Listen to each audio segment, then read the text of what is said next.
et aussi les personnes qui se sont déplacées, soit pour un film ou pour une vente dédicace ou une exposition de peinture. C'était riche.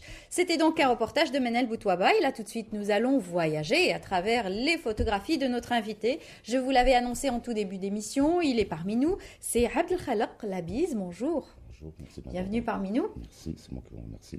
Alors vous, le week-end, si on devait aussi parler donc de votre week-end à vous, c'est photographie et appareil photo en bandoulière, c'est cela? Dès que le temps le permet, dès que la météo est clémente, j'essaie de me déplacer pour essayer de voler quelque chose.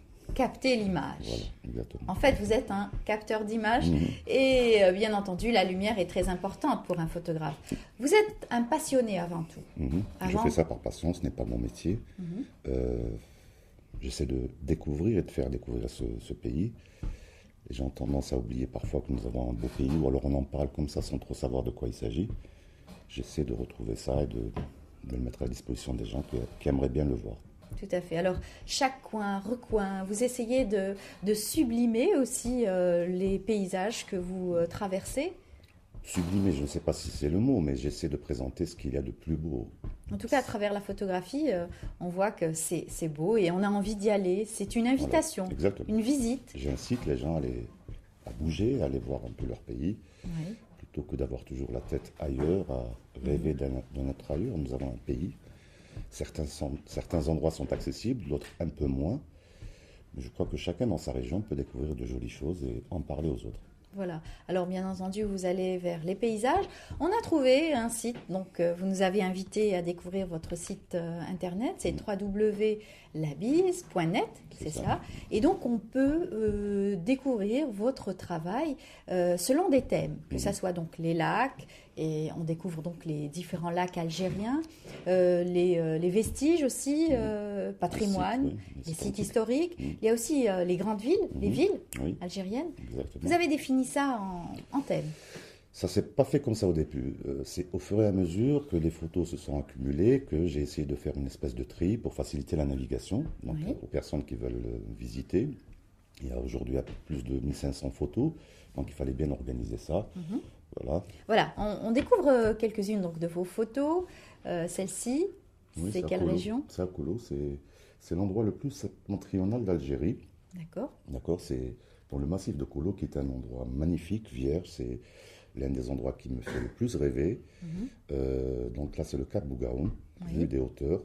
Et c'est incroyable parce qu'en moins de 10 minutes, on passe de 0 mètre à 1200 mètres d'altitude. Wow. Cette falaise aussi. C'est toujours la région de Kolo, le massif de Kolo. Ce sont des photos qui datent de 2005. Très bien. Oui. Voilà. C'est toujours le Cap Bougaoun à Kolo, vu de la corniche. Oui. Là, c'est On un arrive endroit- au lac. C'est un oued. Oui. C'est un oued magnifique qui, en fait, vous voyez au fond, c'est la mer. C'est un oued qui descend le massif de Kolo. C'est Oued Zhor. C'est un endroit sauvage. Et à ma connaissance, c'est le seul oued où il y a de la truie en Algérie. D'accord.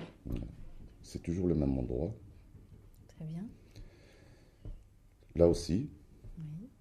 c'est oui, c'est toujours Oued Zhor, vu de haut, vu du massif de Kolo. C'est Oued Zhor toujours. Oui. Ouedzhor, que notre ami Rahim Abdelaziz nous a fait découvrir à travers ses reportages, souvent, à travers son émission Vestiges et Patrimoine, il nous fait aussi voyager à travers ses reportages. Donc là, on C'est voit- Tamanar. C'est Tamanar, c'est une plage célèbre du côté de Kolo. D'accord. Et là, ça. Alors ça, c'est le sud. ça, Les c'est le- palmiers, bien évidemment. Ça, c'est le domaine d'Aouya, du côté d'El Oued. Donc, c'est un domaine magnifiquement réalisé. Ce sont des villas d'hôtes qui sont à l'exposition des invités de Djilali Mhari. Voilà. C'est magnifique. Je n'ai pas eu beaucoup de chance ce jour-là, il faisait un peu gris. C'était un peu étonnant pour un mois de mai. D'accord. Mais il paraît qu'il faut se lever très tôt le matin Oui. pour capter la meilleure lumière. Les meilleures lumières sont tôt le matin, Oui. bien en fin de journée. C'est là où vous avez un soleil qui rase, qui donc crée des ombres, les couleurs sont un peu plus vives et en même temps un peu plus douces à certains moments. Alors tout à l'heure, vous me parliez donc de résolution pour avoir une belle photographie. Bien entendu, c'est très important pour l'œil d'un photographe. Il n'y a que lui qui arrive à savoir si sa photo atteint la netteté nécessaire et convenable.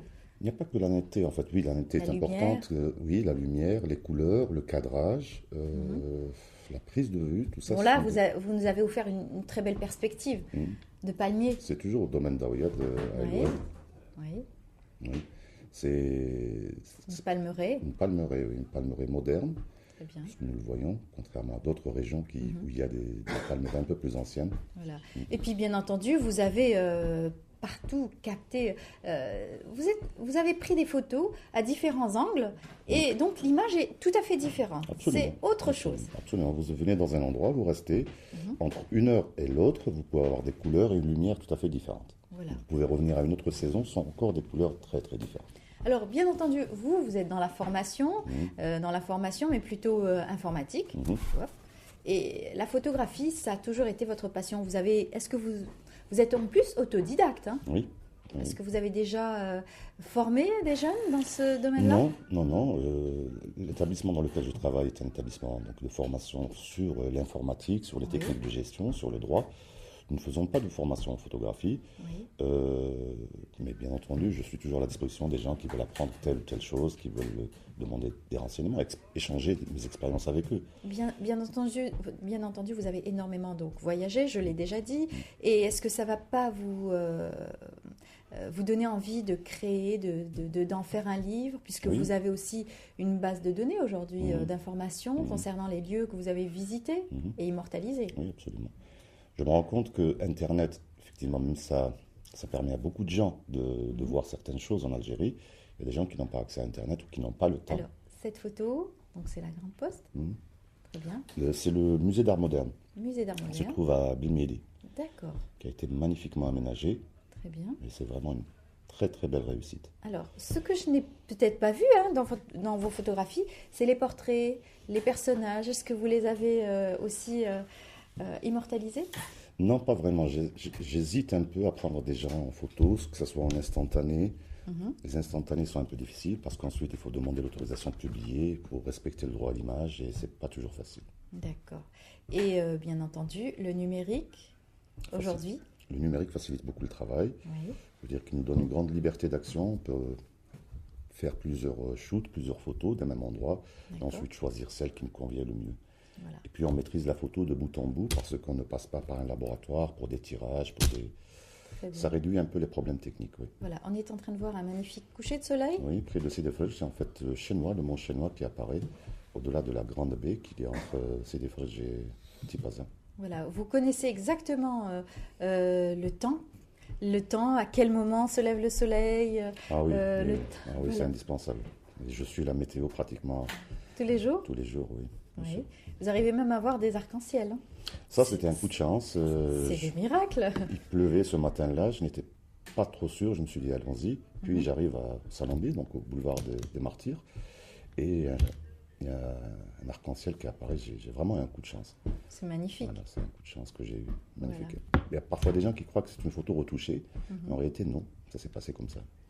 Aujourd'hui, on en fait aussi des cartes postales. Certains éditeurs travaillent avec des photographes qui leur proposent donc des diapositives Mhm. et en font donc des cartes postales Oui. sur l'Algérie. Mhm. Est-ce que vous serez tenté? Oui, bien sûr, c'est une proposition sérieuse qui est faite. Oui, bien sûr que ça m'intéresse. D'accord. Évidemment. Un reportage photo aussi? Reportage photo, c'est-à-dire. Vous en ferez plusieurs et Oui. puis Mhm. bien Bien entendu sûr. vous les exposerez. Oui, oui, bien sûr, une exposition, ça m'intéresse aussi. Voilà. Effectivement. Eh bien, il ne reste plus qu'à lancer, faire l'appel, c'est tout. Merci beaucoup. Voilà, j'espère que les téléspectateurs ont apprécié vos photographies, ce voyage à travers la photographie algérienne, votre travail au quotidien. On l'a encore dit tout à l'heure, il y a un site pour découvrir votre travail, les différents thèmes, parce qu'il y en a beaucoup. Oui, Là, on a montré juste un petit échantillon de votre travail, mais sinon, on peut découvrir tout ça à travers www.labise avec deux Z, Non, deux deux B B, deux B. plutôt, .net. Voilà, Merci. labise.net. Et puis, on peut aussi vous écrire. absolument. On Sur- peut aussi apprendre la photographie. Oui, ça s'apprend, comme toute chose. Toute chose s'apprend. On peut effectivement gagner du temps en Oui. suivant des cours. Je crois qu'il y a au moins une école à Alger qui fait de la photographie. Je parle des écoles accessibles à tout le monde, Mhm. sans parler l'école des beaux-arts. Oui. Mais on peut apprendre aussi en faisant des tests, en suivant son rythme. Oui. Oui, c'est tout à fait possible. Très bien. Ben nous, qu'est-ce qu'on peut vous proposer? C'est de continuer dans cette voie et de réussir. Merci. J'espère qu'on aura bientôt l'occasion de présenter une de vos expositions photos. Là, je l'espère aussi. Très bien, bon courage. Merci. Et merci d'être venu. C'est moi qui vous remercie de m'avoir invité. Voilà. Eh bien, restez avec nous. On va découvrir cette fois-ci un reportage. On va parler, on va recevoir, bien entendu, un auteur. Après, donc, le voyage à travers la beauté de l'Algérie. Et on va cette fois-ci s'intéresser à la littérature et un roman narratif. Vous allez vivre et voyager à travers ce roman de notre invité. Il s'agit donc de Hamouda Mansour qui sera sur notre plateau dans un tout petit moment. Il a fait le déplacement depuis Sétif. Mais avant, je vous propose de découvrir les classiques de la littérature. C'est un reportage de Manel Boutouaba. Le livre a de tout temps été un compagnon fidèle. Quel que soit son contenu, il répond à tous les besoins littéraires ou autres. Il existe sous tous les formats. Il est là dans tous les moments.